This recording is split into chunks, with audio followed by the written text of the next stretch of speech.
My dad was diagnosed with Alzheimer's last August. When I was 9, my brother ran away from home for a couple months after finding out that my dad had been cheating on my mom for a couple years. And that really sucked.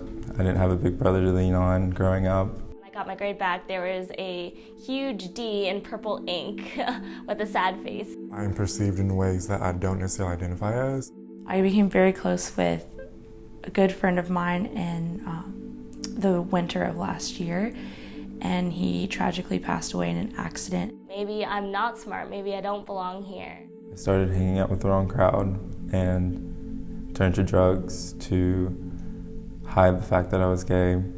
I am in a culture that doesn't accept me and at the very minimum tolerates me. I began to think I was dumb, and I began to just give up with school. I got arrested for possession of marijuana. I was diagnosed with severe anxiety my freshman year of college. I do think it's very difficult to be a part of the social atmosphere while dealing with all these different identities, but at the same time having to perform as a student. I fell in love pretty hard and pretty fast, which ended in a heartbreak my sophomore year. And I just realized that I lost my best friend, and I also lost my confidence in myself all at once. I turned to drinking and would drink every night to numb my feelings. My dad was in rehab for alcoholism. I met this boy online, and we began to date, but then a year into the relationship, he turned out to be abusive. I have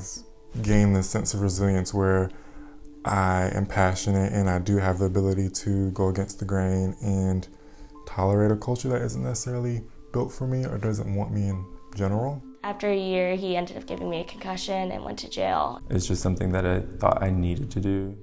I just all began to spiral downhill from there.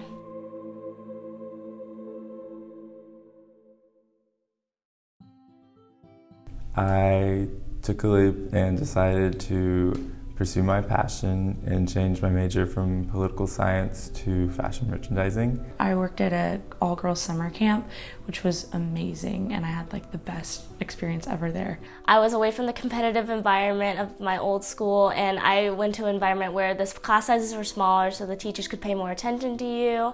And my overall well-being just increased because I no longer felt like that I was dumb and I couldn't achieve good grades. I realized I could.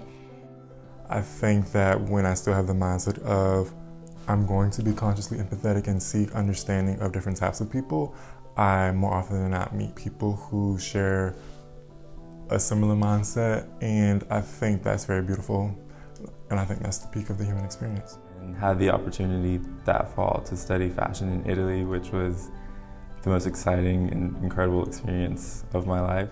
I fell in love for, I would say, the first time when I was a freshman in college.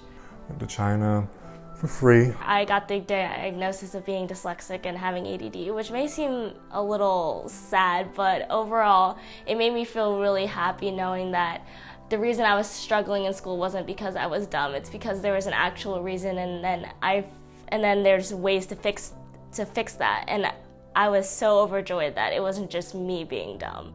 I got the chance to work with a celebrity stylist in New York City and intern with him and dress Ryan Seacrest for his show every week. I got to travel out of the country for the very first time last May when I went to Italy. My parents will do anything for me, and I have just been so grateful for the fact that I was adopted by such a caring, loving family. I finally felt like I had the confidence I had been looking for my entire life and was able to meet my boyfriend that I'm currently dating now, who makes me feel like I can fully embrace myself and be 100% me.